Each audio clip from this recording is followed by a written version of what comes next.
நீ வந்து ஒரு உதவி செய்யற வந்து அதை வந்து நீ முதல்ல வீடியோ எடுக்கிறதே தப்பு. கார்ல உட்காந்துக்கிட்டு அவங்களை தூக்கி போறது ஒரு பண்ணர் பரம்பரை மாதிரி அந்த மாதிரியான விஷயங்களை ஏன் பண்ணணும்? தவறான விஷயம் தான். தொடர்ந்து இந்த மாதிரியான வேலை எனக்கு தெரிஞ்சு என்னன்னா மெச்சூர்ட் இல்லைன்னு நினைக்கிறேன்.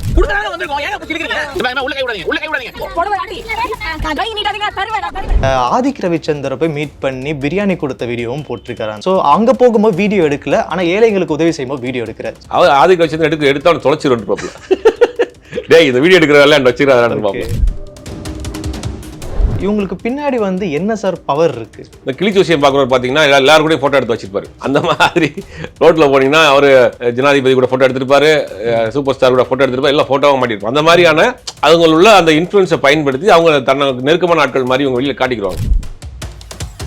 இது எல்லாமே கண்டென்ட் ஆயிடுச்சு. அது ஒரு பெரிய ஆபத்தான நிலைமையில் போயிட்டு இருக்கு. சிரிச்சா குழந்தை கண்டென்ட், அது இர்ஃபான்லாம் என்ன பண்ணாலும் கண்டென்ட். ஒன்னும் பாத்ரூம் கூட தான் கேமரா வைக்கல. அது நாளை பின்ன பார்த்தா செத்தாலும் கண்டென்ட் அப்படின்ற மாதிரி எல்லாரும் அதுல ஆரம்பிச்சிருவாங்க. இன்னைக்கு வந்து டெத் வீடு செலிப்ரேஷன் பாப்பமா அப்படின்னு ஒரு வீடியோ போட்டுருவாங்க. எம்புரான் படத்துக்கு மோகன்லால் உட்காந்து பேசிட்டு இருக்காரு. என்ன கேள்வி கேட்கறதுன்னே தெரியல. சில்லியான கொஸ்டின்ஸ். அதாவது ஒரு மலையாள சூப்பர் ஸ்டார் பேசிக் எந்த நாலேஜுமே இல்லாம அவரை கூப்பிட்டு ப்ரொமோஷன் கோர வச்சு இன்டர்வியூ எடுத்தீங்கன்னா படத்தோடைய கண்டென்ட்டும் முதல்ல உனக்கு தெரியல. முதல்ல மோகன்லால் யாருன்னு தெரியல.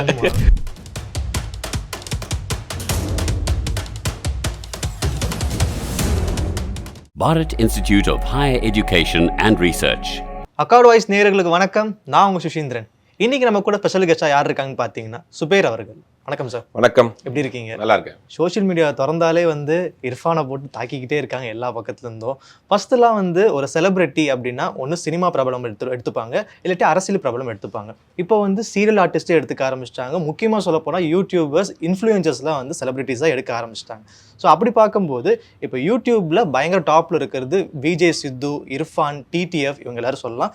இவங்க 3 பேருமே வந்து அடிக்கடி ஏதாவது ஒரு ப்ராப்ளம்ல சிக்கிக்கிட்டே இருக்காங்க. அதில் முக்கியமான நபராக வந்து டிடிஎஃப்பும் இர்ஃபானும் இருக்காங்க.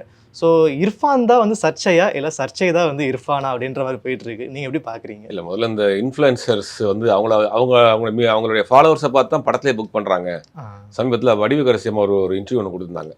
இந்த மாதிரி எங்களுக்குலாம் சரியா வாய்ப்புகள் கிடைக்க மாட்டேங்குது, இன்ஸ்டா பிரபலங்களை தான் படங்களுக்கே பயன்படுத்துறாங்க, அவங்களுக்கு ஒழுங்கா நடிக்கவும் வரமாட்டேங்குது அப்படின்ற மாதிரி சொல்லியிருந்தாங்க. ரெண்டாவது அதை தாண்டி இன்னொரு பக்கம் போயிட்டோம்னா அந்த பெரிய பெரிய காலேஜஸ்லாம் அவங்களுக்கு கெஸ்டாக கூப்பிட ஆரம்பிச்சிட்டாங்க. இன்ஸ்டாவில் ஒருத்தர் டான்ஸ் ஆடிட்டு இருக்காரு, திடீர்னு பார்த்தா ஒரு காலேஜில் சீஃப் கெஸ்டாக உட்காந்துருக்கிறாரு. அதாவது என்னன்னா இன்னைக்கு சோசியல் மீடியாவினுடைய தாக்கம் அதிகமாகிடுச்சு. அதாவது கேட்டகரி வைஸ் இருக்குது சோசியல் மீடியா.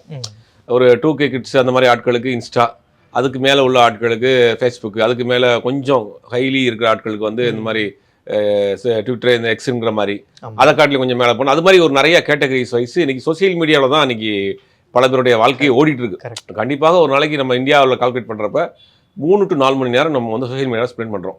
அப்படிங்கும்போது அது ஒரு மிகப்பெரிய ஒரு பிளாட்ஃபார்ம். அதை வந்து சிலர் வந்து பயன்படுத்திக்கிட்டு சந்தோஷமா இருக்கிறாங்க, சம்பாதிக்கிறாங்க, பெரிய இதுக்கு போகிறாங்க.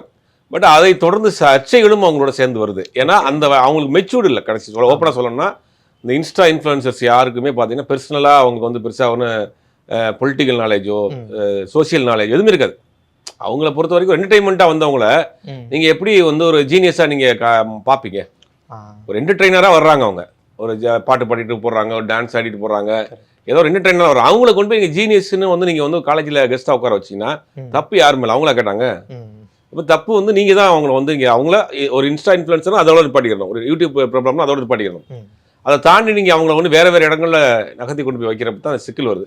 இது இர்ஃபானை பொறுத்த வரைக்கும் வந்து என்ன சொல்றது, எல்லாரும் ஆரம்ப காலகட்டம் எப்படி இருந்துச்சு இர்ஃபான்? ஆரம்பத்தில் முதல்ல அந்த ஃபுட் பிளாகராக தான் இருந்தார். அது வந்து எப்படின்னா நமக்கு அது கொஞ்சம் இன்ட்ரெஸ்டிங்காக இருந்துச்சு. வேறு நாடுகளில் போய் அந்த நாடுகளுடைய ஃபுட்டை வந்து நம்ம ரிவ்யூ பண்ணிட்டு இருந்தார்.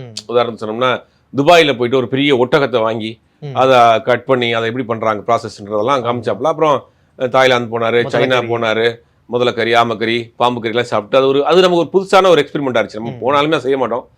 அந்த மாதிரி ஒரு ஃபுட் ரிவ்யூவராக தான் உள்ள வர்றாரு. அவருக்கு ஏறக்கூடிய ஃபாலோவர்ஸ் இதெல்லாம் வச்சு என்ன ஆச்சுன்னா அன்றைக்கி ஒரு பெரிய ஒரு இன்ஃப்ளூயன்சராக மாறிட்டாரு. ஆரம்ப கட்டத்தில் அவரோட ஃபேமிலியோட இது எப்படி இருந்துச்சு? ஒரு மீடியமான ஒரு ஃபேமிலி தான். அப்பா கிடையாது, ஒரு மீடியமான ஒரு ஃபேமிலி இருந்து வந்த பையன் தான். பட் தனக்கு இந்த இதை வந்து ரொம்ப கஷ்டப்படுற ஃபேமிலி கிடையாது. இல்லை, ஒரு ரொம்ப கஷ்டமான ஒரு வாடகை வீட்டில் இருந்த நபர் தான். ஒரு லோயர் மிடில் கிளாஸ் ஃபேமிலி தான். ஆனால் கொஞ்சமாக தன்னை வளர்த்துக்கிட்ட பிறகு, காசு பணம்லாம் வந்த பிறகு அது வந்து எல்லாமே கண்டென்ட் ஆயிடுச்சு. இந்த இன்ஃப்ளூயன்சர்ஸுக்கு இந்த மாதிரி இந்த சோஷியல் மீடியா அதையும் யூஸ் பண்றவங்களுக்கு எல்லாமே கண்டென்ட். அது ஒரு பெரிய ஆபத்தான நிலைமையில போயிட்டு இருக்கு. சிரிச்சா கண்டென்ட், சிரிச்சா குழந்தை கண்டென்ட். அது இர்ஃபான்லாம் என்ன பண்ணாலும் கண்டென்ட். ஒன்னும் பாத்ரூம் கூட தான் கேமரா வைக்கல, மிச்சம் எல்லாமே கண்டென்ட்டா போட்டுட்டு இருக்காப்ல. அது நாளை பின்ன பார்த்தா செத்தாலும் கண்டென்ட் அப்படின்ற மாதிரி எல்லாரும் அதுல ஆரம்பிச்சிருவாங்க. இன்னைக்கு வந்து டெத் வீடு செலிப்ரேஷன் பாப்பமா அப்படின்னு ஒரு வீடியோ போட்டுருவாங்க. அந்த அளவுக்கு என்ன சொல்ற, இது ஒரு மாதிரியான ஒரு மனநிலை தான். ஒரு என்ன சொல்றது, ஒரு அடுத்த கட்ட ஸ்டேஜுக்கு போயிட்டாங்கன்னு நினைக்கிறேன்.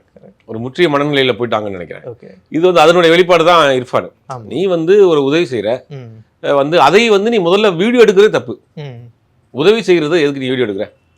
நம்ம இப்போ தமிழ்ல ஒரு பழமொழி இருக்கு, இடக்கை கொடுப்பது வழக்கை தெரியக்கூடாதுன்னு ஒரு மிகப்பெரிய பழமொழி இருக்கு. உதவி செய்யறதே உன்னுடைய மனசு திருப்திக்காக தான் பண்ற. நீ அதவே வீடியோ எடுத்து கண்டென்ட்டா போடுறீங்கன்னா அப்ப நீ என்ன மனநிலையில இருக்க, எது கொண்டு போய் கொடுக்குற? அது கொடுக்குற அர்த்தமே இல்லை. வீடியோ பார்த்துட்டு 4 பேர் வந்து உதவி செய்வாங்கன்றதுக்காக தான் வீடியோ எடுக்கிறாங்க. இல்ல அதுக்கு வந்து நீ நார்மலா சொல்லிட்டு போயிடலாமே. நான் இவ்வளவுதான் மனிதனுக்கு நீ கார்ல உட்காந்துக்கிட்டு அவங்களை தூக்கி போறது, ஒரு மன்னர் பரம்பரை மாதிரி அங்க இதுல இருந்து கொடுக்குறது, அந்த மாதிரியான விஷயங்கள்லாம் ஏன் பண்ணணும்? அது தவறான விஷயம் தான். தொடர்ந்து இந்த மாதிரியான வேலை எனக்கு தெரிஞ்சு என்னன்னா மெச்சூர்டு இல்லைன்னு நினைக்கிறேன். இதெல்லாம் பண்ணா நமக்கு ஒரு சர்ச்சை வரும். நீங்க எல்லாரும் போட்டு அடிச்ச அப்புறம் மன்னிப்பு கேட்கறது கேட்குற. அது எந்த தப்பு செஞ்சாலும் ஃபர்ஸ்ட் வந்து கார் ஆக்சிடென்ட் பண்ணாரு, அதுக்கப்புறம் ஒரு மன்னிப்பு கேட்டார், நிறைய கோர்ட் கேஸ் அலைஞ்சார். அதுக்கப்புறமா வந்து பேபியோட ஜெண்டர் ரிவீல் பண்ணாரு, அதுக்கும் மன்னிப்பு கேட்டு தொப்புள் கொடி கட் பண்ணி அதை போட்டு, அதெல்லாம் வந்து என்னன்னா ஒரு மனநிலை பாதிக்கப்பட்ட நிலைமை தான். அந்த ஸ்டேஜ்ல தான் இருக்க போல. எல்லாத்தையுமே பாக்குற எல்லாத்தையுமே கண்டென்ட்டா பாக்குறது. அது மாதிரி ஒரு நிலைமைக்கு போயிட்டாரு போல. இது ரொம்ப அசிங்கமா இருக்குது இந்த மாதிரியான விஷயங்கள்.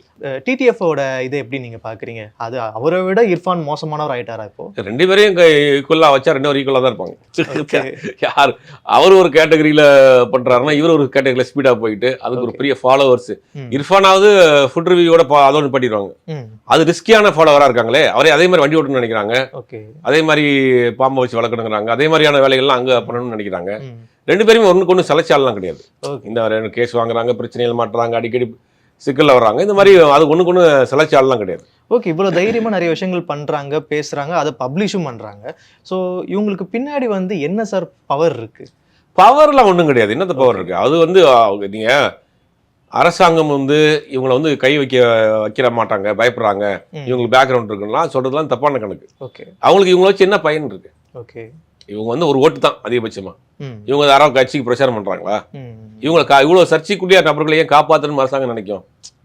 அது இவங்க வெளியில இவங்க வந்து இப்ப யாரானா இப்ப இந்த கிழிச்சு விஷயம் பார்க்குறவர் பார்த்தீங்கன்னா எல்லாரும் கூட போட்டோ எடுத்து வச்சிருப்பாரு. அந்த மாதிரி ரோட்ல போனீங்கன்னா அவரு ஜனாதிபதி கூட போட்டோ எடுத்திருப்பாரு, சூப்பர் ஸ்டார் கூட போட்டோ எடுத்திருப்பாரு, எல்லாம் போட்டோவாக மாட்டிருப்பாங்க. அந்த மாதிரியான இவங்க அவங்களுள்ள அந்த இன்ஃப்ளூயன்ஸை பயன்படுத்தி அவங்க தனக்கு நெருக்கமான ஆட்கள் மாதிரி இவங்க வெளியில காட்டிக்கிறாங்க. அதுதான் ஒழிய நேரடியாக அவங்களுக்கு தெரியும்னா தெரியாது, பெருசா அவங்களை காப்பாத்திட மாட்டாங்க. அந்த இதை வச்சு இது பண்ணிக்கத்தான் விவேக் சொல்வார்ல, அவரு எனக்கு தெரியாது அப்படின்னு ஒரு காமெடி. அந்த காமெடி மாதிரி தான் வந்து இவங்களுடைய இது. பெருசா அவங்க கூட கான்டாக்ட்ஸ்லாம் இருக்காது. ஏதோ ஒரு நிகழ்ச்சியில பார்த்துருப்பாங்க, போட்டோ எடுத்திருப்பாங்க, அதை வைத்து இவங்க என்ன பண்ணுவாங்கன்னா அந்த ஆட்கள் நெருக்கமா இருக்கிறேன், இவர்கிட்ட நெருக்கமா இருக்குன்ற மாதிரியான ஒரு தோற்றத்தை ஒன்று பண்ணிக்குவாங்க. ஓகே, ஆனால் எந்த பிரச்சனை வந்தாலும் பார்த்துக்கலாம் அப்படின்னு சொல்றதுக்கு மெயின் ரீசன் வந்து அவங்க கிட்ட பணம் வந்து அதிகமாக சேர்ந்துருச்சோ அப்படின்ற மாதிரி ஒரு கேள்விகள் வருது. உண்மையா?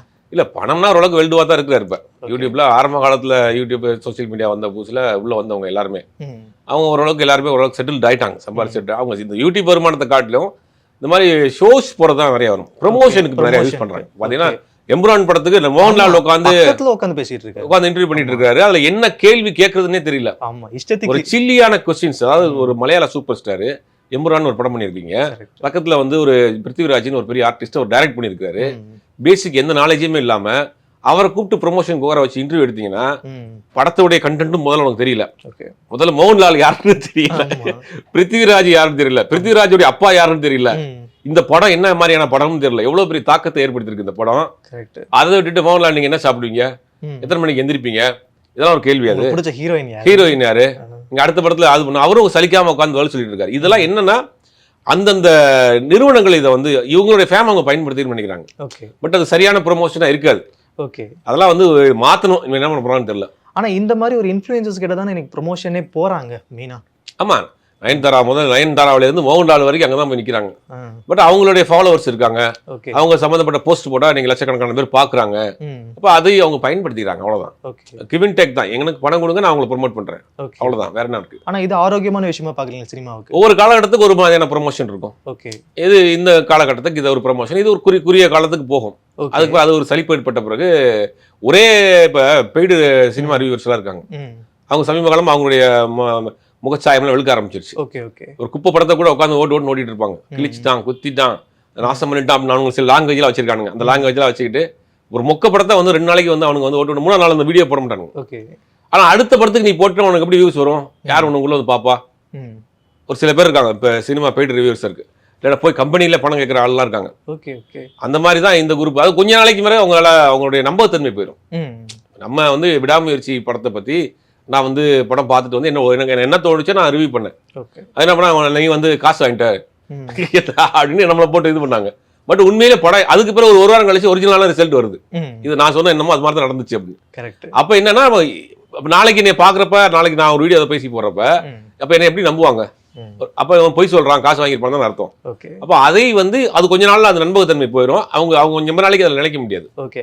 இர்ஃபான் அவர்கள் வந்து அதே ரம்ஜான் வீடியோவில் இந்த மாதிரி ஏழைகளுக்கு உதவி செய்கிறதா போட்டு அவங்கள திட்டுற மாதிரி வீடியோவும் போட்டிருக்கு. அதே வீடியோவில் கடைசியில் பார்க்கும்போது ஆதிக் ரவிச்சந்தரை போய் மீட் பண்ணி பிரியாணி கொடுத்த வீடியோவும் போட்டிருக்காரு அந்த இதில்.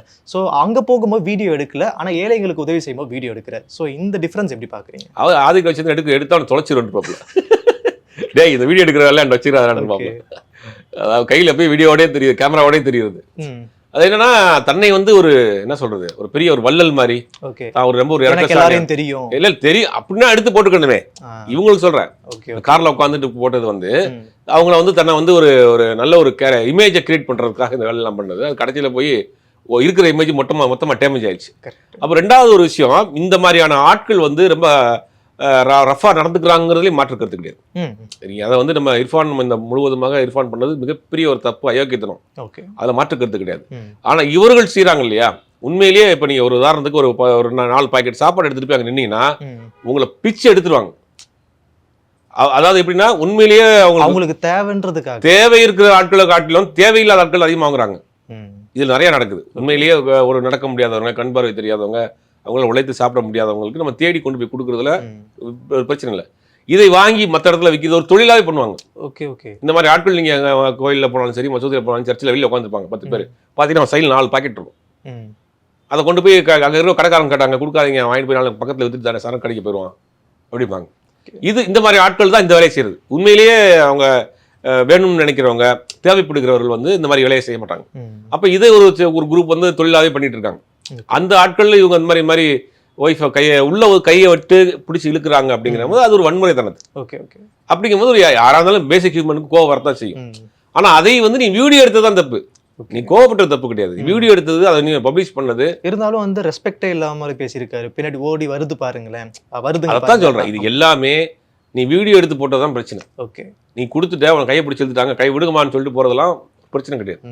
ஆனால் நீ வந்து அது வீடியோ எடுத்து அதை வந்து பெருமையாக நீ வந்து பப்ளிஷ் பண்ண பற்றியா, அதான் தப்பு. நம்ம நேயர்களுக்காக நிறைய விஷயம் சொல்லியிருக்கீங்க. ரொம்ப நன்றி.